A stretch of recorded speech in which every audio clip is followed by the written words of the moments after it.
摄政王误以为我是他救命恩人，与我定亲后发现真正的恩人早已入宫为妃，于是摄政王屠我满门，强取豪夺宫妃。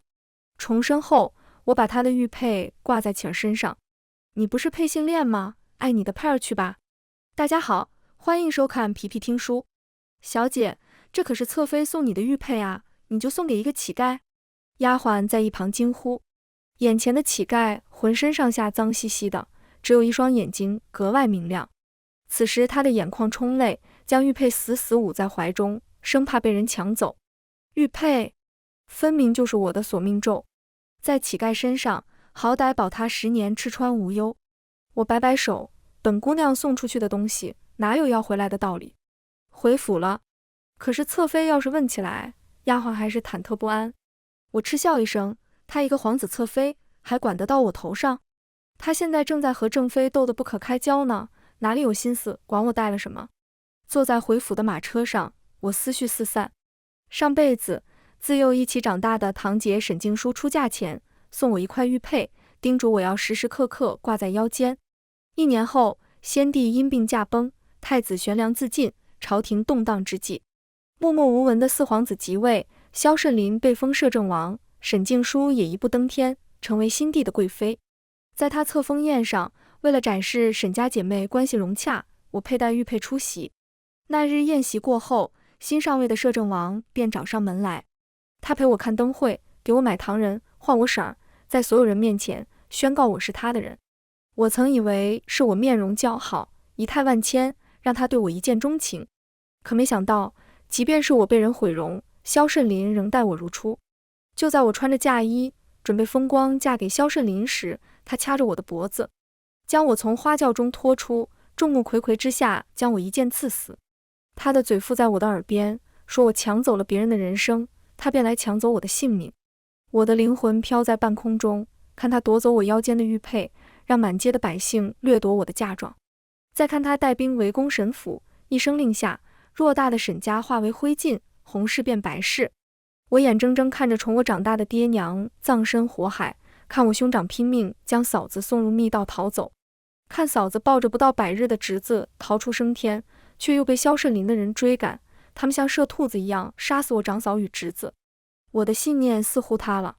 我不明白那个对我柔情似水的萧慎林为何会化身厉鬼。明明他说了，他对我的爱生生世世，看我的第一眼就爱上了我。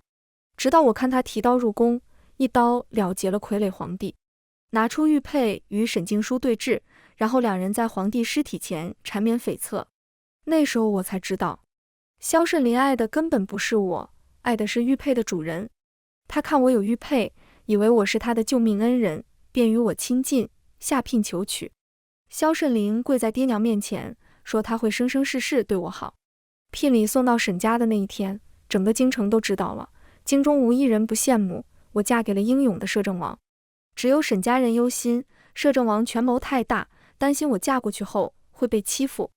于是爹娘替我准备10里红妆，只求我高嫁，不要被萧慎林欺负。消息传到宫内，听闻贵妃气得打翻了好几个名贵花瓶。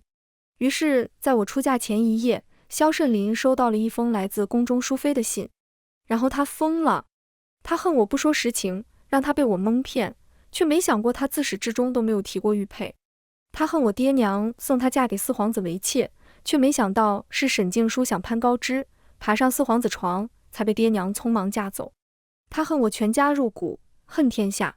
我在天上看着萧慎林与沈静书苟且，皇帝死密不发丧。待沈静书肚子里的孩子生下来后，才昭告天下，幼帝登基，摄政王的位置更加稳健。萧慎林雄心勃勃，与沈静书日夜缠绵，老天又给他一击。当年救他的的确是我，只是寒冬腊月下水后，我便突发高热，险些没活下来。幸好神医妙手回春，可我醒来也完全失去了之前的记忆。玉佩是沈静书趁乱随手摸走的，他以为是祖母给了我什么好东西，拿出去才知道这玉佩根本不赚钱。在他冲着富贵出嫁前，好心将不值钱的玉佩赏给了我。知道实情后，萧慎林又疯了。沈家已经死光了，他只能将沈静书大卸8块。可他想祭奠我，才发现我被扔在乱葬岗，早被饿狼分食。于是他又杀了幼帝，登上皇位。每逢我与他大婚之日，都抱着玉佩独自落泪。那时候我便明白，原来萧慎林爱的是玉佩。回到家中，看见父母与兄嫂，我的眼泪便立即落了下来。怎么了，云神？是不是有人欺负你了？娘见我流泪，慌忙拿出帕子将我眼泪拭去。我连连摇头，扑进娘怀中，久久不能平静。片刻之后，我擦干眼泪，平退下人后，郑重其词地问道：爹，圣上这几日是不是食欲不振？上朝时不乏虚浮，说话中气无力，时常咳嗽。爹本以为我要撒娇才平退左右，一听此话，面色突然凝重。他压低了声音问道：你是如何知晓的？我深吸一口气，佯装镇定。刚才女儿出去，在茶楼中不小心听见雅座里有人说话。女儿没听太仔细，但听到了什么兄长下药，什么清君侧，乱朝纲。话本中的乱臣贼子该说什么，我就全往萧慎林身上套。我爹的脸色越来越重，我一口气将话说完。女儿本以为是在说什么话本，可待雅座中的人离开时，女儿才发现那人竟是陈阳王萧慎林。房中一片寂静，娘用力拽着手帕，将我护到怀中。好孩子，吓到了吧？长嫂也凑上前来，温柔地拉过我的手。小妹，此事你千万不可在外说。我安心地扑在娘的怀中。萧慎林的狼子野心还没有暴露，在大家眼中，他还是圣上最亲近的弟弟，手握兵权，忠心耿耿。我所说的那间茶楼，的确是萧慎林的产业。刚才为了做戏做全套，我甚至去茶楼中坐了片刻，离开时还瞥到萧慎林的身影。有人去查，也不会有破绽。爹安抚了我几句后，便换了一身衣裳，取了牌子，入宫拜见。爹回来时，面色更是凝重。他单独见我。你确定今日在茶楼中说话的是陈阳王？我点头，女儿不会看错的。爹叹了一口气，怎么，偏偏是陈阳王？我知晓，爹一时半会儿有些接受不了。萧慎林在外的形象一直宽厚，当年圣上还是皇子时，与多位兄弟夺嫡。萧慎林自始至终都在圣上这边，满朝文武都知道他是圣上的人。他张弛有度，手握兵权，手下的武官个个英勇，在朝堂上事事都以圣上为先。当年圣上重病，别的兄弟都在想尽办法夺得皇位，只有他几乎哭晕在圣上的榻前。如此忠君之人，竟会下药毒害圣上。爹一直觉得萧慎林是好人好官，私底下对他也赞不绝口。现在爹知道了此人真面目，自然一时半会无法接受。他正了正神色，道：今日我入宫拜见，他的确如你所言，食欲不振，不乏虚浮。往后的事你不必忧心。他说完后，慈爱地摸了摸我的头，云神长大了。我面容羞红。上辈子我在家中无忧无虑，从来没有想过夺嫡之事与我息息相关。天塌下来，有爹娘和大哥顶着，我只想着快快长大，有朝一日能够风光大嫁，嫁给一个我喜欢的，也喜欢我的男人。可重活一世，我更想让爹娘安心养老，让哥哥与嫂子能平安一世。就在此时，一个下人进来通报：老爷、二小姐，四皇子侧妃来了。我心头一紧，沈静书怎么来了？他不是应该在四皇子府上与人斗得不可开交吗？沈静书如今是四皇子侧妃，身份不一样，他上门，我们自然是要笑脸相迎，齐刷刷跪在他面前。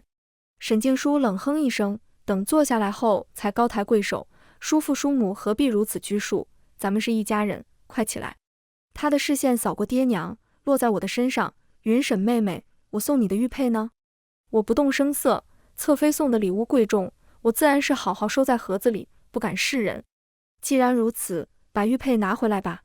沈静书说得极为轻快，我从他语气中察觉到一丝不对劲。送出去的东西哪有要回来的道理？前世他可没有这么急不可耐地向我索回赠礼。你去把我放在梳妆台上的盒子拿来。我用眼神示意丫鬟拿盒子。眼瞧着沈静书松了口气，她故作轻松，与我爹娘攀谈：叔母，云沈如今岁数不小，应当嫁人了吧？如今可有相看？娘笑着说道，劳侧妃费心，我还打算多留云婶一段时日。沈静书没有听娘的话，何必留呢？早晚都是要出嫁的。我倒是知道有几门好亲事。云婶，姐姐给你参谋参谋，你意下如何？婚姻大事，父母之命，媒妁之言，我全听爹娘的。沈静书冷笑一声，语气变得有几分阴柔，怕不是小妹你想攀高枝，故意迟迟不嫁吧？姐姐我可提醒你，京城中的好男人不多，待嫁的女子可比比皆是，你凭什么觉得自己能攀上高枝？我与沈静书的关系一直不好，虽说是同姓姐妹，自小到大，她总喜欢抢我的东西。沈静书爹娘早年撒手人寰，养在我家府上，为防爹娘难做，我一直让着她。可沈静书总觉得是我们家亏欠了她，家中所有好东西都应当是她的。如今她成了皇子侧妃，更加看不起我们，她应当以此为荣，觉得我再怎么嫁都不可能嫁得过她。除非沈静书也重生了，如此一切都说得通了。我假装羞涩，没有搭理沈静书。片刻后，丫鬟举着一个盒子快步走来。快点给我！沈静书迫不及待地站起身，朝丫鬟走去。她走得太快，路过我时，我不动声色地踩了一下她一脚。还没等她碰到锦盒，整个人就不受控制地向前扑，距离正好，脸砸在锦盒上，盒子落在地上。叮的一声，盒子在地上扑了几下，盖子打开，从里头露出碎成几片的玉佩。玉佩怎么会碎了？沈静书丝毫不顾及侧妃形象，跌坐在地上，呆呆地看着眼前这一幕。她的表情不像是玉碎了，而是春秋大叶碎了。她面目狰狞地站起身，带着长护甲的手几乎戳到我眼睛上，厉声道：沈云婶，你是不是故意的？无论沈静书怎么说，我都一口咬定是她不小心害得玉佩落在地上摔成碎片的。沈静书咬牙切齿，恨不得上前来给我一巴掌。她到底还是忍住了。好，沈云婶你等着，以后我发达了，是绝对不会再扶持你们家了。红云，把地上的玉佩收拾起来，我们走。说完，她挥袖而去。眼看着沈静书气急败坏地离开，娘立刻拉过我。玉佩有问题？不愧是娘亲，我点头说道，那玉佩是陈阳王的。也不知道沈静书安了什么心思，把这东西给我。我回来时一气之下，将放在匣子里的玉佩摔了，正好物归原主。娘一听东西原本是萧慎林的，脸上的表情立即不好了。如今男女大房事如猛虎，一块玉佩，一方丝帕，一个发簪，都有可能成为男女之间私相授受的证据。玉佩是沈静书的，没有任何问题。可这东西是个男人的，我娘便会怀疑是不是沈静书想要做局害我。我安慰娘，没事，东西已经不在我这里了，即便是有人想要抹黑，也抹黑不到我们家头上。娘这才有些被安慰道。我带着丫鬟回到房中，刚才还在心疼玉佩昂贵的丫鬟立刻跪在地上。小姐，今日是奴婢鲁莽了，不知道那玉佩是小姐故意给出去的。我从装匣中取出一对白玉耳坠，递给乔宇，我知道，这是赏你的，你拿着吧。上辈子萧慎林将我拖到大街上斩杀时，是乔宇拼命逃脱，赶回沈家报信，还特意换上长嫂的衣裳，助长嫂逃出去。只是可惜，长嫂也没能活下来。如此忠心的丫鬟，我为何要责怪她呢？乔宇得了赏，笑得双颊起了酒窝。不过小姐那玉佩在乞丐手里，会不会落人把柄？若是日后侧妃发现了，岂不会怪罪夫人和小姐？我嗤笑一声，不过是个不受宠的四皇子侧妃，顶多也就在家里横。他哪有胆子直接对上我们家？在我心中，早就将沈静书与沈家分割。毕竟沈家的头七还没过，沈静书就迫不及待地滚上萧慎林的床。这辈子，萧慎林想要毒害圣上，扶持四皇子上位，也得看看我爹还有御史台的大臣们同不同意。我安心入睡，有身体能够靠着床，盖着被褥，对我这个漂泊在空中数年的孤魂野鬼来说，简直奢侈。一夜好梦。萧慎林忽然将一位乞丐接回府中，如是珍宝。此消息一出，京城中不少妙龄女子伤透了心，可更多的是看到了希望。萧慎林如今20岁，与他同样岁数的早就抱上孩子了，可他一直未娶，府中伺候的也都是老嬷嬷，没有一个妾室通房。对京中贵女而言，一个不知道从哪冒出来的乞丐根本不足为惧。听到消息，沈静书又找上门来，他将我拖到屋中，关上房门，死死地盯着我。是不是你把玉佩给那个乞丐的？你也重生了？你这么做是为了什么？他如此直白的询问，让我有些诧异。我点头，并没有否认。是又如何？玉佩本来就是你给我的，我不想惹火烧身。沈静书逼近一步，带着哀求：云婶，你想想我。我父母走得早，你是我世上最亲的手足，你若不帮我，还能有谁？我帮你，你需要我的帮助吗？我冷眼看他，你才是陈阳王的救命恩人。我若是帮你，岂不是又落得上辈子一样的下场？沈静书松了口气，随后又换上那一副可怜巴巴的表情。他说：我无父无母，只能替自己打算，与四皇子在一起非我所愿。他心胸狭隘，见不得我身上有其他男人送的东西，所以我才把陈阳王的玉佩交给你。沈静书声声期盼，句句都是对后位的渴望。我也算被他打动，你要我怎么帮你？玉佩我已经扔了。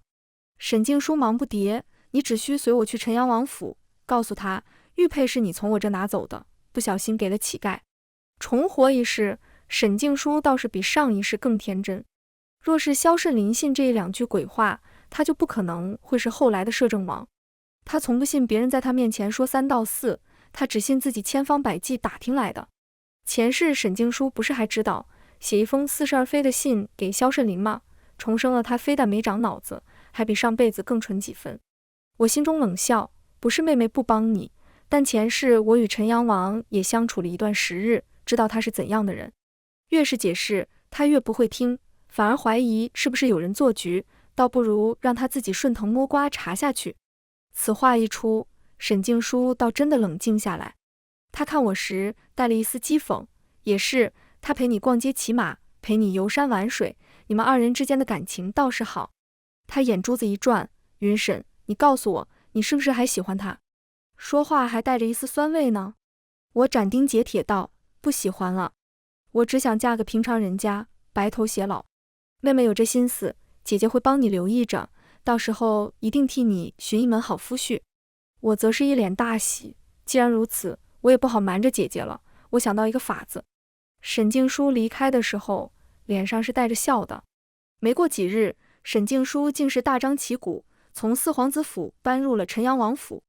上辈子再过2个月，圣上就会因病驾崩，当今太子畏罪悬梁，这些全是萧慎林的手段。现在正是他与四皇子密谋的时刻，趁着萧慎林在府上，沈静书故意与四皇子飞起争执，在萧慎林面前落入水中。皇子府中的池塘并不深，沈静书救起来后便佯装意识模糊，嘴里念叨着什么幼时就过人，什么玉佩，什么你就过我，我定会护你一辈子。萧慎林一听这话便被怔住，他就听不得玉佩，一听就发疯。于是平日里冷静自持的陈阳王红了眼眶，直接开口讨要沈静书。在这个节骨眼上，别说是个侧妃，就算是把正妃送给萧慎林，四皇子都甘之如饴。于是沈静书摇身一变，搬入陈阳王府。不过萧慎林还没有给他名分，只是让他暂住府中。亲叔叔抢侄子的妾室，此事很快就成为京城中茶余饭后的谈资。父亲下朝归来后，听闻此事，气得险些晕过去。他如此行径，是不把沈家其他女子的婚事放在眼里了吗？母亲赶紧送上一碗甜汤，细心安慰。长嫂也说道：云婶聪慧，又识礼数，那些人若是因为沈侧妃的事迁怒云婶，那是他们没有福分。我也上前撒娇：爹娘，云婶还小，想在爹娘身边多待几年呢。爹叹了口气，揉揉我的头：云婶，你随我过来。他带我走入书房中，平退左右后，他才说道：圣上体内余毒已清，不过我看圣上的样子，对陈阳王恐怕另有打算。如今沈静书入主陈阳王府，你作何感想？我早就知道他会询问，沉思片刻后道：沈静书有陈阳王的玉佩，说明2人本便有私交。他急着将玉佩给我，恐怕是想替陈阳王牵线，让爹搭上陈阳王这条船。当务之急是尽快切断沈静书与沈家的关系，以免惹火烧身。爹沉思片刻后，神情黯淡。静书是兄长留下的唯一孩儿，是我管教不严，才会如此乖张。我知晓爹对沈静书有歉意，但我更知晓沈静书是何人。前世他能踩着沈家尸骨向上爬，如今他会更加珍惜萧慎林。不必我们开口，沈静书自然会想方设法与沈家割席。我爹不过是个正三品通政使，在陈静书眼中根本不够看。更何况他也会担心，有朝一日我恢复儿时的记忆，发现玉佩是我的，又将他的摄政王抢走，说不定还不用等割席，沈静书便会想方设法弄死我。而那个机会近在眼前。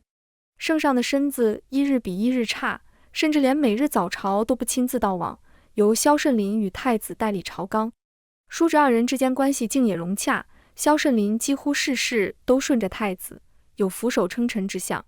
只是太子实在有些乖张，但凡是萧慎林点头的，他总要反驳两句，力求压过萧慎林一头。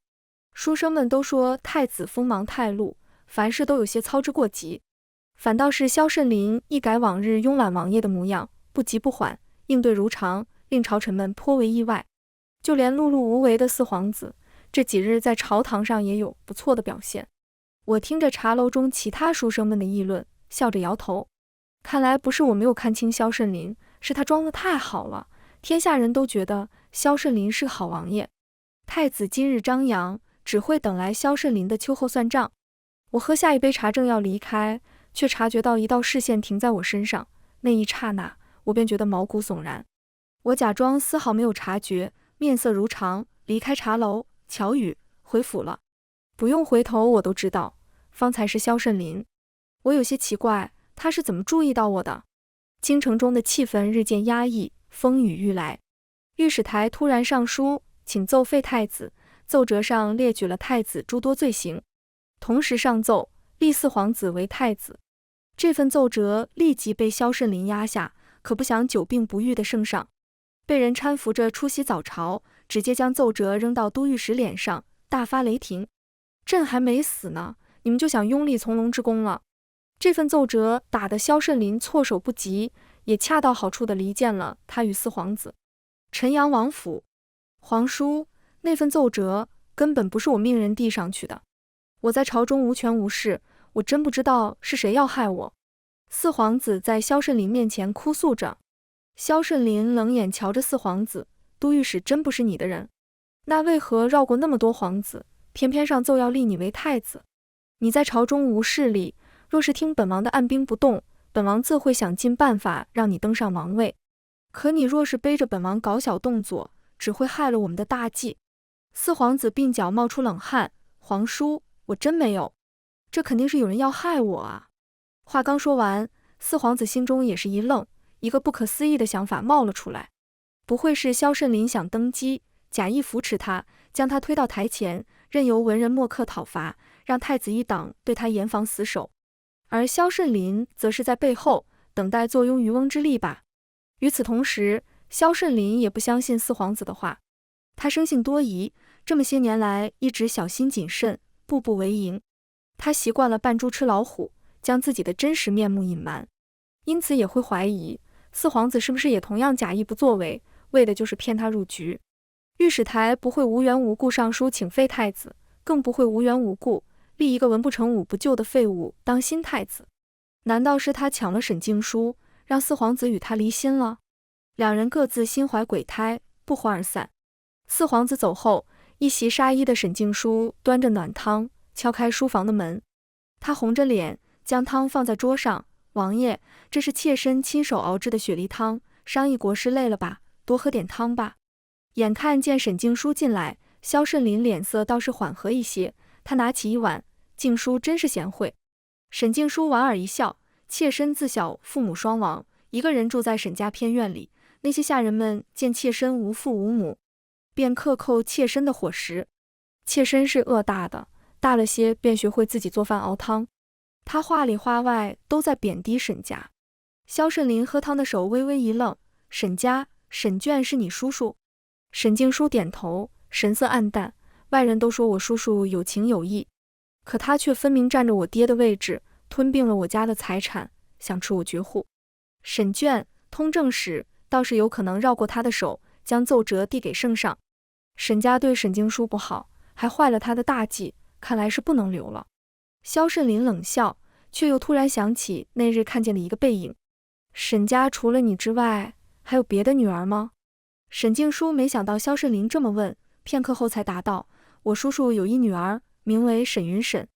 她自幼嚣张跋扈，凡是妾身的东西，她都要抢去。她红着眼眶，王爷送给妾身的玉佩，便是被她抢去送给启儿，以此来羞辱妾身。沈云沈，萧慎林小声念了一遍这个名字，闪过一丝杀意。他既然害你，还抢走你我二人之间的定情信物，本王是绝不会饶过他的。那日在茶楼中被萧慎林窥探，连着几日我都没有安心入睡，每每闭上眼睛，便是他将我斩杀在大街之上的情形。家中气氛越发不对，前几日爹脸上还有笑意，如今却是愁眉不展。不知是不是萧慎林察觉到什么，竟安排人在朝堂上参我爹一本，恨不得将我爹当作乱臣贼子。这几日我爹无需上朝，在家中等待，而如今京城大街上时常有禁军走来走去，令人望而生畏。爹将我唤去书房，云沈，如今京城中的形势你也见到了，这是爹的手信。明日一早，你便启程离开京城，去辽州找绥靖将军。绥靖将军是我爹年少时的好友，可两人已经有30余年未曾见过。那封手信便是我爹托孤。我没有接过手信，爹，女儿不是不忠不孝之人，怎会抛下爹娘和兄长去投奔他人？何况如今只是形势严峻，可我相信萧慎林那样的乱臣贼子，处心积虑这么多年，只会功亏一篑。更何况长嫂如今才诞下灵儿，女儿还要在家中替嫂嫂带孩子呢。爹叹了口气，也没有强求。说话间，外头突然传来一阵尖叫声，我心头一紧，立刻推开书房的门，朝外冲去。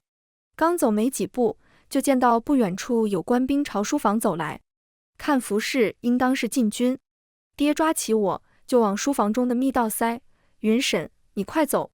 我用尽全身的力气与爹抗衡。不，沈静书早就将家中密道告知萧慎林，密道没用了。我说完，脑子已经清醒，我看向爹，外头的是禁军，定然是奉旨来查抄我们家的。萧慎林还不敢乱来，只要我们安心在府中等着，圣上绝不会弃我们沈家不顾的。片刻后，爹松开力道：云沈说的对，是爹糊涂了。砰的一声，书房门被推开。出来吧，沈眷大人。沈家上下所有人都被赶到前院，就连刚出月子没几日的长嫂，此时也抱着侄子站在一处。所有人脸上都带着愁容，有几个胆子小的丫鬟都小声哭了起来。萧慎林从禁军中走出，笑着看向我爹：通政使大人，几日不见，如此狼狈。废太子立四皇子的奏折，是你绕过本王递上去的。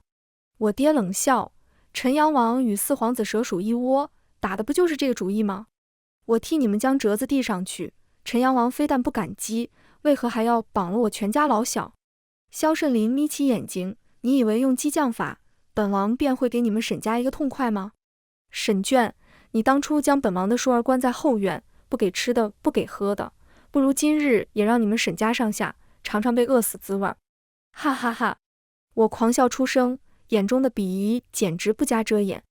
沈静书会被饿死？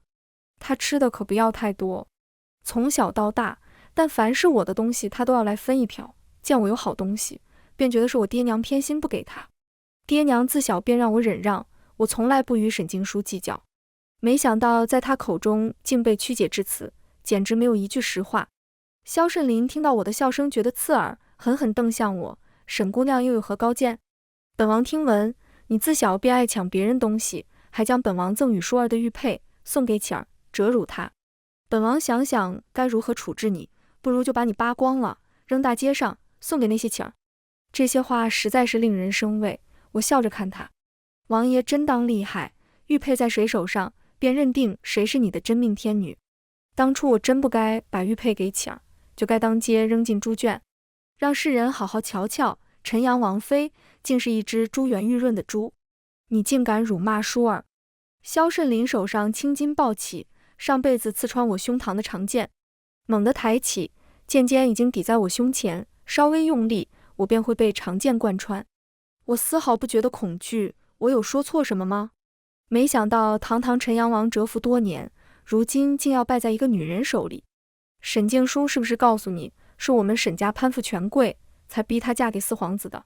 现在沈家人都在这里，不妨告诉你，是沈静书自甘堕落，与四皇子私相授受，被四皇子妃捉奸在床，我们沈家不得已才让她嫁给四皇子。这样一个人，竟是您的心上人，我真替王爷觉得不值。萧慎林的呼吸都急促了几分，他手中的剑想逼近一步，却迟迟不敢。僵持之间，沈府外的长街突然传来一阵训练有素脚步声，整齐划一，由远至近，听着便不像是京城官兵该有的气势。王爷，是绥靖军。一个禁军连滚带爬从门外闯了进来，与外头的脚步声大相径庭。萧慎林悄然变色，京城中为何会有绥靖军？他们这是抗旨入京。陈阳王，你就别挣扎了，随末将走一趟吧。一道清亮的声音带着笑意从门外传来。少年将军眼中含笑，手拿长枪，不紧不慢走进来。萧慎林手中的长剑还抵在我胸口，我正要想办法抽身，萧慎林却突然逼近一步，一个反手，我被他抓在怀中，抵作人质，而我家人也被萧慎林的手下控制住。小将军一愣，还有个俊俏小娘子呢。陈阳王，你可真不是个男人，要是顶天立地些，就自己站出来跟我斗，何至于拿一个柔弱的小娘子来做要挟呢？你不会在京城中装王八装久了，真不是个男人了吧？这小将军是在军中叫阵吗？说出来的话那么难听。还别说，这骂人骂的还挺准的，萧慎林可不就是个王八吗？想到这，我突然从怀中取出一把匕首，对着萧慎林手臂狠狠扎下去。他心思都在小将军身上，未料到一个看起来手无缚鸡之力的千金小姐，居然还会反抗。萧慎林一直养尊处优，这一刀下去，他吃痛的连剑都拿不稳，手一松，我便脱离他的桎梏。我连忙冲向小将军，将军，快救我爹娘！他当即对我竖起大拇指，小娘子甚是勇猛，你若是来我军中，我就封你做千户。说话间，他身后的绥靖军一哄而上，不到一会儿，就将陈阳王带来的禁军制服生擒萧慎林，而我家人毫发无伤。萧慎林脸上表情还有些梦幻，他到现在都没有反应过来，他明明布置好了一切，为何会落得如此下场？但他被铁链绑起来时，终于反应过来，去看小将军，你以为你抓我就有用吗？你若是现在来得及，还可以赶去皇宫送我兄长最后一程。小将军挠了挠脸，转头问我，小娘子，他哥是谁啊？他怎么会连这都不知道？我轻笑起来，是当今圣上啊。小将军哦了一声，再去看萧慎林，陈阳王，反贼萧四景已经被抓了。圣上没事啊，方才就是圣上要我来解救沈大人的。这回萧慎林眼睛凸起，不可能，他分明已经要食无医了，撑不了几日，就算没有萧四景，他也得死。说什么呢？圣上洪福齐天，龙体安康，吃的比我都还多。你这乱臣贼子少说两句，留着去牢里对着墙说吧。说完，小将军踢了一脚萧慎林，命手下将他带走。可小将军还没走，站在我面前有些讪笑。那个小娘子，你刚才怕不怕？末将，我叫陆重川，是绥靖军游击将军。说着说着，他小麦色的皮肤上竟泛起一丝红晕。我正要说话，我爹不动声色将我护在身。谢谢小将军，我女儿今日受惊了，得好好休息。将军应当还有要事，请回吧。陆重川有些讪讪地带人离开。所有人走后，我突然力道一泄，晕倒在地上。我再次醒来已经是几天后，久病不愈的圣上终于上朝，在朝堂上全然没有之前的病态。这时候才有人反应过来，圣上之前一直身子抱恙，只是引蛇出洞。陈阳王与四皇子勾宫里放出假消息，圣上驾崩，四皇子迫不及待进宫篡改遗诏。陈阳王在宫外杀死太子，将其伪装成自杀。这2人没有一个成功的。萧思景进宫就被团团围住，嘴里高喊着我是四皇子，一抬头就被他老爹当胸一脚，听闻骨头都断了好几根。萧慎林去太子府没找到人，竟也没发现不对。转头来我家想替心上人报仇，仇没报成，自己反倒被人生擒。这次的宫变就像是个笑话。圣上亲自下旨，将萧慎林与萧思景贬为庶人，3日后问斩。其他同党皆是如此。至于2人府中的妻妾仆从，圣上仁慈，放了他们一条生路。而我特意替沈静书求了个恩典，让他与萧慎林死在一处。我也算得上是大功臣，圣上欣然同意。天牢中，我递给玉丽一个木匣，他看一眼后便点头让我通行。我拿着烛台缓步朝里走，走到最里头时，才停下脚步看向里面被关押着的人。天牢最里头的房间关的全是罪孽深重的犯人，而此时里面关了3个人。萧思景一间房，躺在里头半死不活，浑身上下都是血迹，也不知道能撑多久。萧慎林与沈静书一间房，2人一人待在一处角落，谁也没有搭理谁。有人来了吗？本宫是贵妃，本宫是当朝太后，放本宫出去，快放本宫出去。听到我的脚步声，沈静书立即高声呼救，但等我走近后，她的声音顿时变了。沈静书几乎是在尖叫，沈云沈，怎么会是你？你来干什么？你到底做了什么？本宫本来是皇后的，是不是你？我笑着看向沈静书，打量着她。她蓬头垢面，面容蜡黄，不到几日的功夫，已经憔悴的令我快认不出来了。她看我不说话，语气又是一转，云沈，你是我的好妹妹，你把我就出去吧。大家都是沈家人，我们要互相扶持的，对不对？我语气嘲讽，如今在天牢中，你还做着春秋大梦呢。你为了当上皇后，踩着我们沈家所有血脉向上爬的时候，你可曾想过我们都是沈家人吗？沈静书放声尖叫，语气几近疯魔，你知道？你怎么会知道？我不仅知道，我还想起当初将萧慎林从水里救起来的人，是我。话刚说完，角落里那个低头不曾说话的男人猛地抬起头来，他突然冲到沈静书身旁，将他一把推开，然后目光炯炯地看我。是你，原来真的是你。云婶儿，我想起来了，我爱的人是你，是他巧言令色，哄骗于我。我想起来了，你本该穿着嫁衣10里红妆，风风光光地嫁给我，你是我的王妃。我爱的人是你，是沈静书，是他欺骗我，是他写信骗我。我坐上皇位之后，无时无刻不在想着替你报仇，我日日夜夜都在想你，寝食难安。婶儿，我们都重生了，我们重来好不好？我退后一步，避开萧慎林伸向我的手，眼中满是厌恶。你的爱真廉价。说罢，我从怀中取出那枚玉佩。在陈阳王府被抄家前，我就和乔宇潜入王府中，将这枚玉佩取出来。我看着这枚上辈子害我全家满门的玉佩，兜兜转转，它又回到我的手中。萧慎林完全没有往日的沉稳。婶儿，当初我落水是你不惜性命救了我，我求求你，你再帮我一次，出去之后你想当王妃还是当皇后，我都可以满足你。我把玩着玉佩，翻来覆去看了2眼，便看腻了。我抬起手，将玉佩丢入萧思景所在的牢房。现在我不是玉佩的主人了，你也不必与我说这些。时候不早，我该走了。我不顾背后2人撕裂的叫声，毅然抬头走出天牢。天气阴暗又潮湿，虽然在里头待了不到1炷香的时间，但已经让我觉得头晕目眩。站在阳光下，我抬头看天，后在门外的乔宇笑眯眯地走过来，冲我使了个眼色，小姐，陆小将军可在那等着呢。我顺着他的视线看去，一个骑着高头大马的少年正迎着光冲我傻笑。沈姑娘，今日阳光正好，要不要去城外蹴鞠？我看着他阳光灿烂的微笑，嘴角也不由得上扬。好。全文完，皮皮听书感谢您的观看，每天上新精彩小说，喜欢就订阅吧。